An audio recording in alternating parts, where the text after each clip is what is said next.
Apakah Megawati datang sebagai hero-nya demokrasi dengan mengatakan, Pak Presiden Jokowi, sudah kegiatan untuk penundaan pemilu diberhentikan. Pemilu 2024 harus tetap dilaksanakan. Drakor banget. Wah, luar biasa sekali Ibu Megawati kan.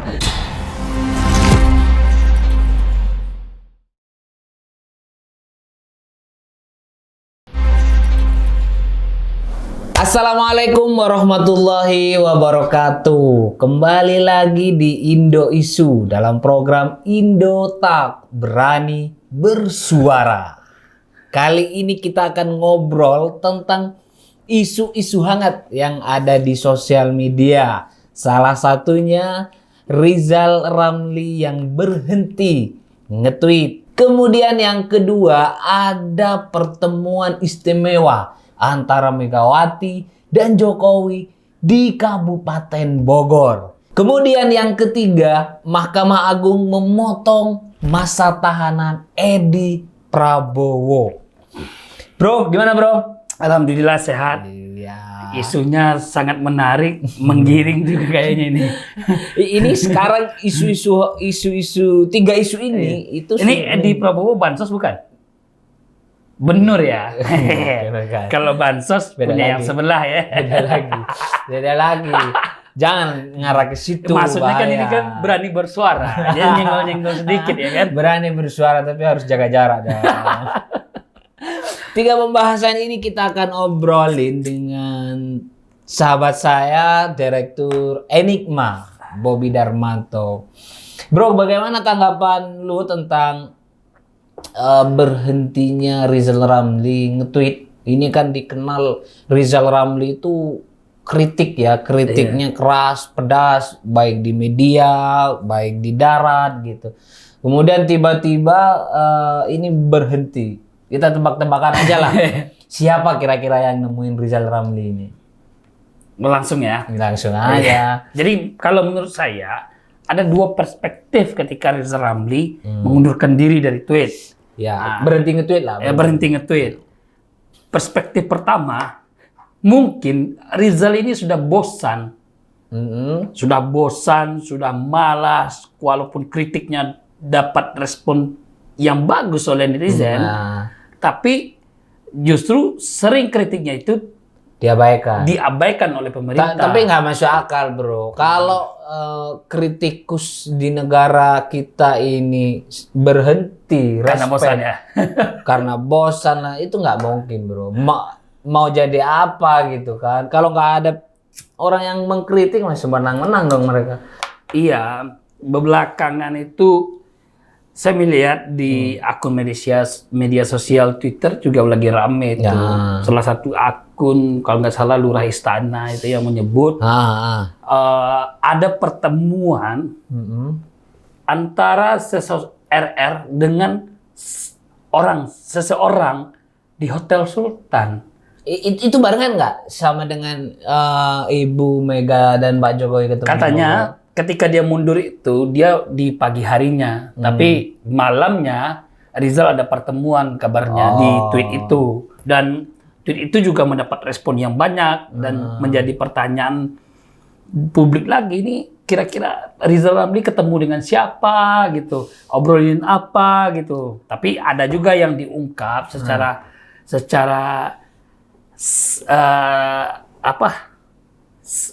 sedikit dalam tweet itu bahwasanya ada pertemuan di Hotel Sultan gitu loh. Oke. Malam terus baru nge-tweet mempublikasikan bahwa Rizal Ramli itu berhenti nge-tweet di pagi harinya. Iya, kalau persoalan pertemuannya malam atau tidak kan saya bukan pengawasnya Rizal Ramli. Tapi informasi Dari informasi yang saya kutip di media sosial bahwasanya pertemuan itu malam. Saya khawatir begini. Rizal Ramli ini sudah menandatangani kontrak gitu. Artinya begini, kasarnya ya, lu berhentilah ngeritik di media. Lu mau posisi apa? Kan mengingat Rizal Ramli kan dulu pernah jadi masuk dalam kabinet juga kan? Iya, kalau transaksinya per hari ini saya lihat tidak mungkin lagi. Mungkin setelah ini gitu loh. Jadi disinyalir pertemuan itu dengan salah satu tokoh dan petinggi di Republik ini. Ketika petinggi di Republik ini yang ada di lingkaran istana kabarnya itu loh. Ada yang mengatakan bisa jadi di dalam istana atau di luar istana. Publik hari ini tentu menerka-nerka ini.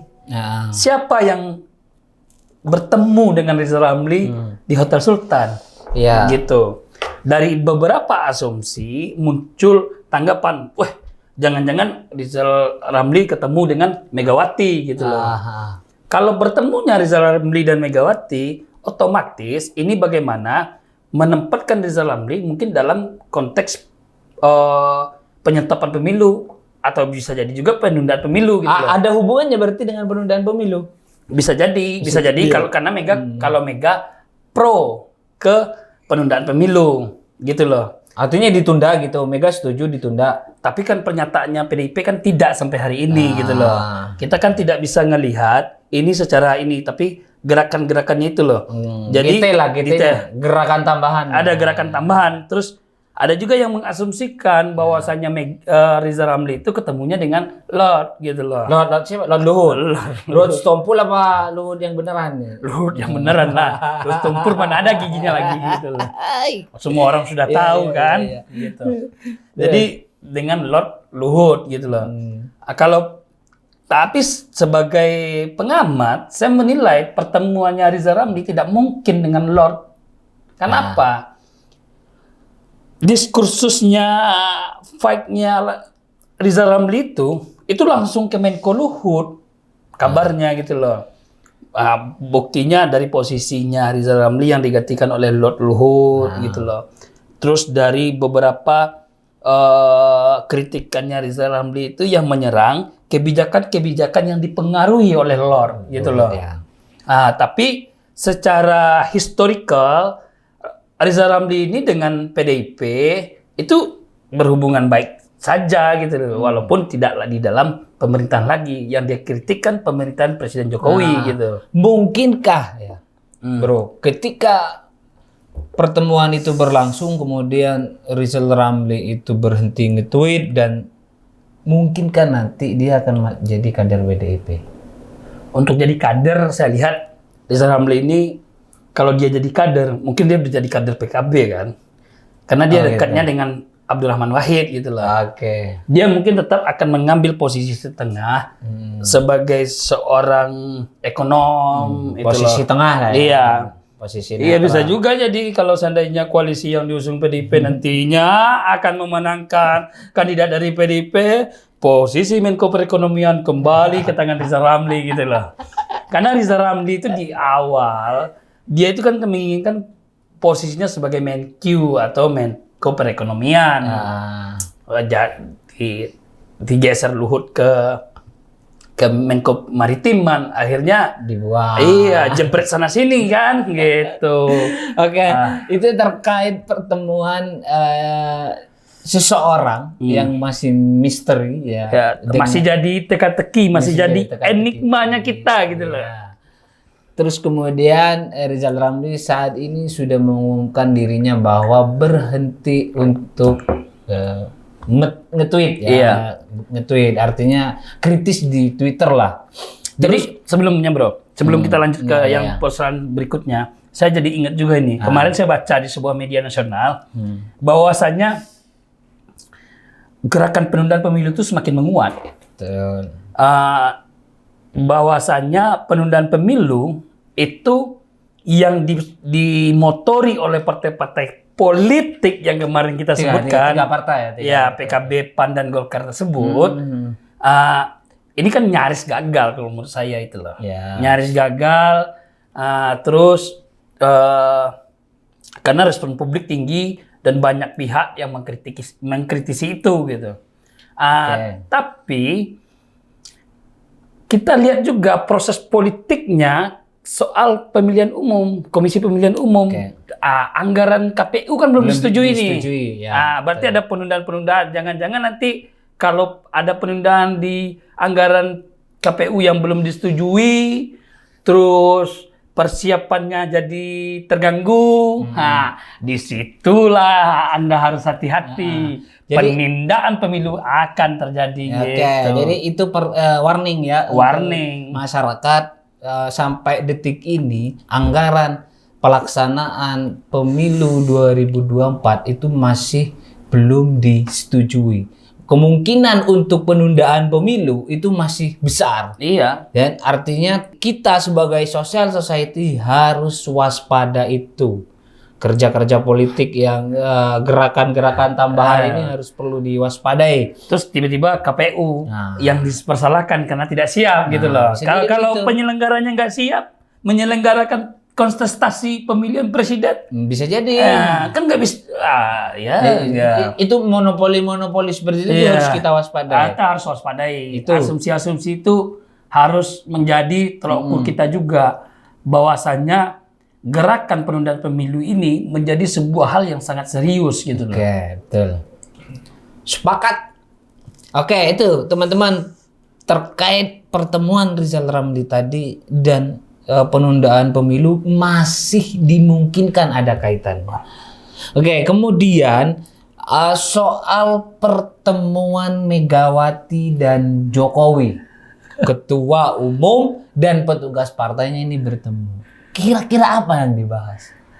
Ini yang saya jadi sedikit mencoba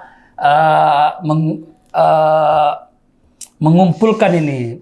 Kalau seandainya benar Rizal Ramli itu ketemunya sama Mega, terus habis itu Mega ketemu dengan Jokowi. Waduh, ini kembali lagi. Iya. Strategi TSM ini. Iya.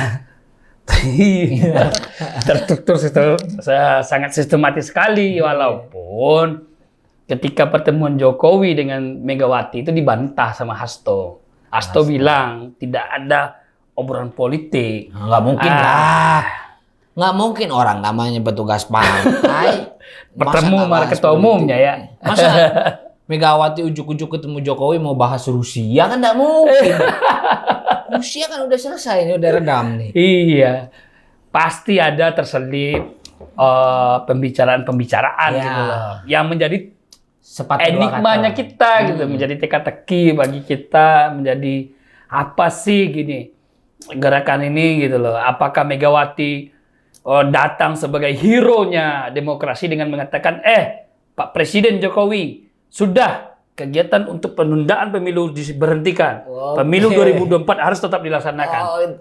Drakor banget. Wah, luar biasa sekali Bu Megawati kan. Drakor banget ya. Tapi kalau pertemuan itu diinisiasi oleh Presiden Jokowi dan kelompok istana, berarti ya sudah, Bu Mega, kita kan sudah punya 3, monggo dong PDIP masuk lagi nih, buat ikut Pemilu. melakukan Kontestasi nanti. menunda pemilu ini gitu loh. Kalau dari sisi itu kita, jadi kita hari ini bisa hanya berasumsi apakah pertemuan ini pertemuan yang menunjukkan sisi kenegarawanannya Megawati, atau justru pertemuan ini adalah menjadi sebuah proses transaksi gitu loh. Bisa jadi. Kalau seandainya isu penundaan ini semakin menguat dan PDIP ikut terlibat di sana, Berarti berarti Megawati pertemuan Megawati dengan Jokowi adalah sebuah proses transaksi gitu loh. Bukan sebuah proses teguran dari Mak Banteng, teguran dari Ketua Umum Partai PDIP kepada petugas partainya Petugas gitu loh, partai. untuk jangan ngeleye-ngeleye gitu loh, jangan sampai membuat gerakan-gerakan merusak yang demokrasi lah. yang merusak demokrasi gitu. Betul. Ya itu ya masih teka-teki juga ya. Masih belum terungkap, tapi kita terus mengumpulkan semua puzzle-puzzle. Oke. Puzzle-puzzle peristiwa yang terjadi gitu loh. Saat isu penundaan pemilihan umum, tiba-tiba minyak goreng hilang gitu. Artinya begini, aku tuh berpikirnya begini ya.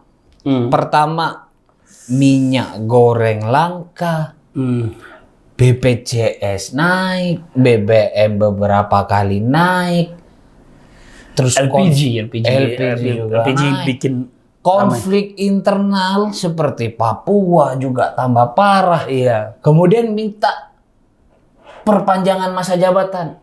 Logikanya di mana? Itu loh, Bro.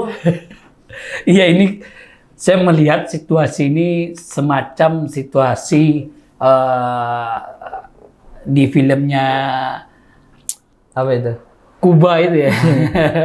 Jadi kayak situasi pelik, lagi banyak dan masalah memang harus diurai. Kita tidak mungkin lagi melakukan sebuah kontestasi yang justru semakin melemahkan kita bernegara gitu kan. Akhirnya semua orang bersepakat untuk penundaan pemilu. Nah, ini yang kita khawatirkan. Ketika ini sekali saja terjadi, nggak mungkin Ya, di masa yang akan datang akan tidak datang. akan terjadi lagi. Tidak mungkin. pasti. Gitu. Karena sudah ada contohnya. Sudah ada contohnya itu. Itu sebenarnya begini sih kalau aku ya. Harusnya Jokowi dan kabinetnya, pemerintah secara umum ini berterima kasih kepada rakyat Indonesia Raya ini. Iya. Kenapa? Kalau krisis pandemi yang kemarin bisa dimaklumi lah, itu virus, men. Iya. Nah, tapi kalau krisis LPG naik, ekonomi yang nggak jelas sekarang ini seperti apa, konflik internal juga makin merebak di mana-mana. Masih untung ini pemerintah tidak digulingkan. Iya, tapi kan ketika Corona lagi naik-naiknya, pilkada serentak tetap dilaksanakan gitu.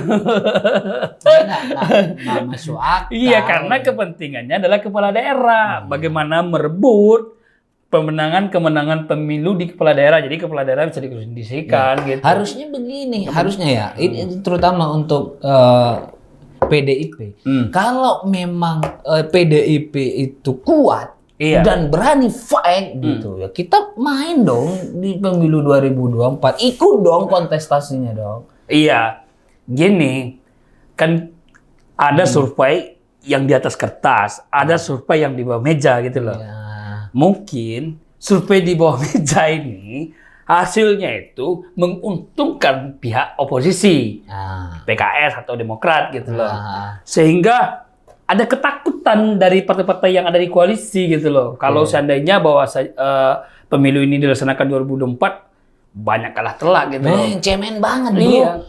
Dua partai oposisi loh. Iya, saya sering bercerita, berkomunikasi dengan berbagai pihak, itu sudah jengah dengan kondisi perekonomian, kondisi kesehatan, kondisi-kondisi dan masalah-masalah lainnya gitu loh. Termasuk isu-isu yang nggak penting gitu loh. Seperti omongannya Bu Janda, Denny Siregar, yang nggak perlu kita dengar ya kan. Omongan-omongan ya yang justru semakin memecah belah saya lihat. Kalau Ya. aku pikir sih bunga-bunga tidur lah begitu. Iya. Ya terus tiba-tiba ada konflik antara Ketua Joman dengan Denny Siregar gitu loh. Kan seperti desain-desain kegaduhan di media sosial. Terus tiba-tiba sebagian orang yang di kelompok oposisi mendukung Emmanuel Ebenezer gitu, Ketua Joman gitu loh kan, karena melaporkan Denny Siregar. Nah, kita kan juga nggak tahu ini, apakah ini agenda setting juga atau mereka benar-benar bertengkar gitu loh. Kan kita tidak bisa memprediksi hari ini di berbagai lini, di berbagai perspektif itu terjadi seperti semacam di sini ada keributan, di sini ada keributan, di sini ada keributan. Di organisasi kepemudaan ada pembelahan di kepemudaan, di organisasi Ormas, ya. mahasiswa, ormas ini segala macam. Semua muncul keributan gitu loh. Apakah keributan ini menjadi sebuah by design atau benar-benar terjadi? Bisa jadi. Kalau by design kan keributannya semakin berlarut-larut. Ya. Kalau biasanya kan kalau Tapi nggak by memang design, begitu, bro. cepet dia selesai. Tapi memang begitu, artinya kegaduhan ini memang diciptakan agar satu kepentingan itu jauh dari pembahasan. Iya bisa jadi. Ya kan bisa jadi begitu. Iya kan kita kan menekan ini. Kalau by design, otomatis kalau desainnya belum sampai, keributannya itu masih akan terus berlangsung Yes. gitu loh. Tapi kalau seandainya itu murni, saya yakinlah masyarakat Indonesia itu nggak suka yang namanya keributan. Cepat dia ininya Yes. bersilaturahmi kembalinya gitu loh. Akurnya cepat, cepat gitu. Ya artinya kembali lagi pada pertemuan Megawati tadi dengan Jokowi. Kalau misalkan isu penundaan pemilu ini di kemudian hari nanti Ya, tambah kuat, ya. tambah 100%, maka dapat dikatakan pertemuan Megawati dengan Jokowi Ada transaksi. ada transaksi. Ya begitu teman-teman, simpelnya begitu. Iyalah. Tapi kalau memang the madam of PDI ini benar-benar memihak terhadap masyarakat, memperjuangkan demokrasi, dia akan Tegur Jokowi. Dia akan tegur Jokowi. Dia akan minta kalau perlu cabut KTA-nya kalau menyetujui. Kan begitu? Iya. Sebagai ketua umum kan, Iya. menjaga giroh dan semangat demokrasi yang ada di PDIP. Itu. Teman-teman, terkait tentang pertemuan Jokowi dan Megawati. Dan sampai saat ini pembicaraannya pun masih menjadi teka-teki. Ya, gitu. Oke, kita next. Ada isu yang menarik juga. Ya. Di sisi lain, ada banyak kasus yang kemudian, bagi saya sih kasus-kasus yang lebih parah sebenarnya dari tindak korupsi gitu. Itu hukumannya Masya Allah itu udah ada tuh kasus pencurian sepeda motor hanya karena untuk membiayai istrinya melahirkan. Wis. Bro, itu ada bro. Iya. Dan hukumannya berapa bro?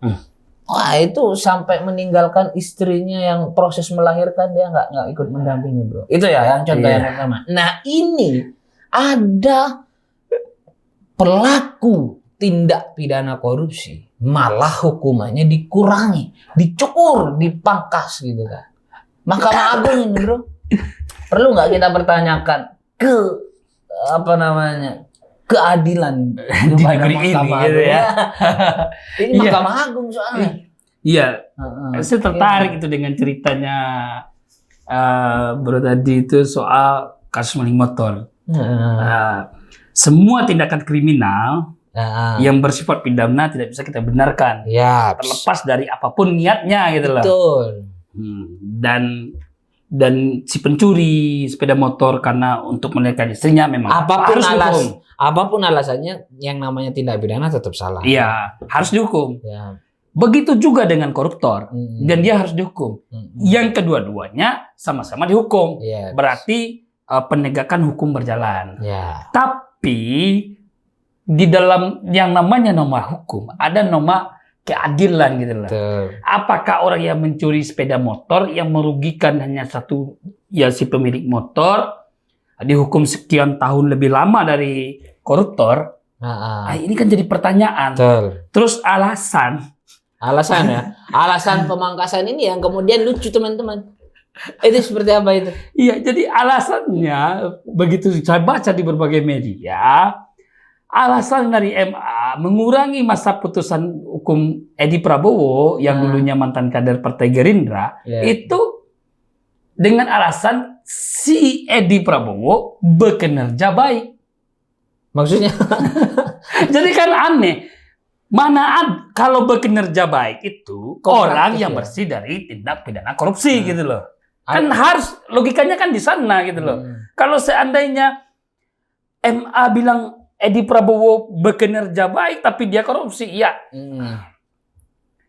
ini logikanya lucu juga gitu loh. Enggak masuk akal kan. Mana ada orang yang bekerja baik justru korupsi gitu. Justru bro. Kalau ada kinerja baik itu dalam tanda kutip komparatif mungkin. Komparatif ya. Justru kalau memang sudah tidak komparatif, ya mohon maaf seperti kasus yang kemarin malam. Salah satu dokter yang katanya itu dia radikal itu dibunuh bro, nggak komparatif, dibunuh. Harusnya diusut dulu ya, harus dibongkar dulu ya. Iya dibunuh, artinya dibuka dulu kasusnya itu loh. Artinya itu sudah menjadi kewenangan penegak hukum. Kalau tidak komparatif, ya ditambah. Itu kan. Iya. Bukan karena alasan dia komparatif kemudian dikurangi, nggak mungkin. Ini bukan matematika, cuma main kurang-kurangan tambah-tambahan begini. Iya. Jasa Pinangki, kasusnya dikurangi, Edi Prabowo, ini kan membuat persepsi masyarakat, persepsinya rakyat Indonesia menjadi sedih gitu loh dalam proses keadilan yang terutama ini gitu loh. Terutama tingkat kepercayaan publik terhadap keadilan. Keadilan ini siapa? Ya Mahkamah Agung. Iya, itu kan. Menjadi semakin luntur, jadi semakin gimana ya? Lah kok bisa miliaran sekian gitu kan. Artinya begini, ini jadi tambahan bagi saya menurut saya. Iya. Bahwa tadi LPG naik, BBM naik, kasus internal merebak di mana-mana. Ini tambah satu kasus keadilan yang ya cenderung jual beli. Iya. Atau ini juga bagian dari agenda setting tadi, supaya ada kegaduhan lagi di ranah hukum, gitu loh. Orang kritik sana sini, yang proses di DPRD Mulus soal saja. iya tentang pengetokan anggaran pemilu nggak diketok-ketok juga kan gitu. Bisa jadi. Aduh. Ayo anggota DPR bersuara itu soal anggaran pemilu yang belum diketok gitu. Selebihnya bro, selain bicara masalahnya Pak Prabowo, titip salam, hormat saya gitu kan. Iya. Hormat, tolong tuh Edi Prabowo gimana kasusnya? Iya. Terlibat nggak sampean?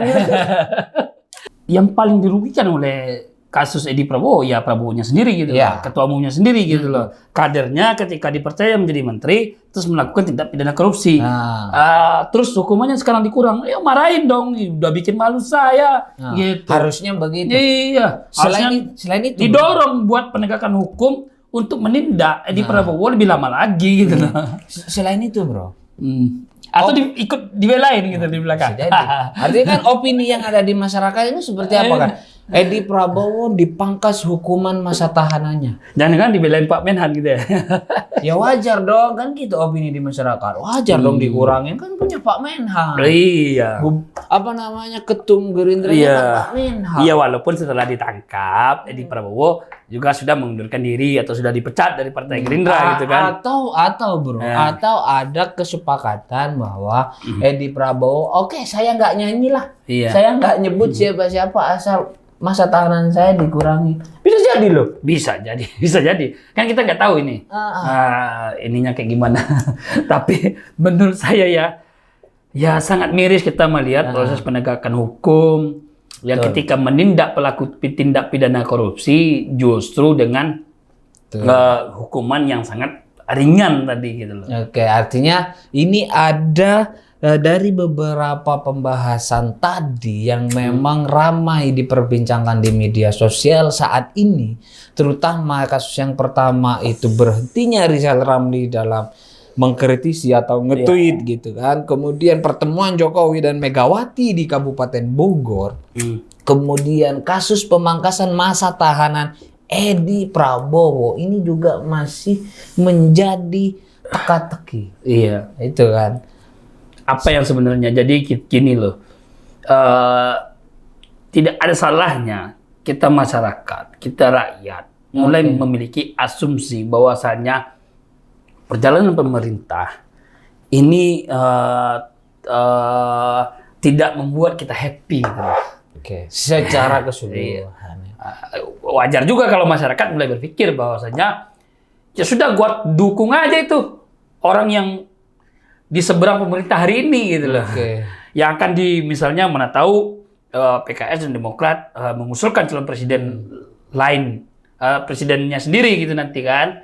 Mungkin itu bisa menjadi pilihan bahwasanya akan merubah konstelasi kebijakan dan keputusan yang ada di negara gitu. Artinya ini mungkin juga ketakutan penguasa saat ini ya dalam menghadapi civil society ini. Oh iya dong. Itu wajar dong. Kita kan negara demokrasi, bukan negara kerajaan. Wajar apapun yang terjadi di negara ini kita kritisi, kita lihat persoalannya, kita hubungkan satu persoalan dengan persoalan-persoalan lainnya. Jadi kita kumpulkanlah puzzle-puzzle ini. Apakah ini mengarah kepada penundaan pemilu atau tidak gitu loh. Kalau isu besarnya adalah penundaan pemilu gitu loh. Atau isu besarnya adalah 3 periode. Kita kan juga masih menilai menerka-nerka ini. Mempertimbangkan ya. Menimbang-nimbang yang mana yang apa kebenaran yang terjadi di depan kemudian gitu. Artinya begitu teman-teman. 3 catatan dari diskusi kita kali ini bahwa ketika isu penundaan pemilu itu ke depan akan semakin menguat, maka ada keterlibatan Megawati dalam pertemuan dengan Jokowi di Kabupaten Bogor akhir-akhir ini. Sudah waktunya masyarakat ini tahu dan sudah waktunya penegak hukum jangan bermain-main dengan keadilan. Yang memiliki kasus rakyat miskin kemudian dihukumnya sedemikian rupa, tetapi ketika yang memiliki kasus itu tokoh besar seperti Edi Prabowo kemudian dipangkas dengan alasan yang tidak logis, itu sudah mulai harus diberhentikan. Ini perhatikan ini untuk Mahkamah Agung ini, jangan bermain-main dengan keadilan. Itu bro, Iya. kesimpulan closing statement lah. Lawan transaksi oligarki. Mantap.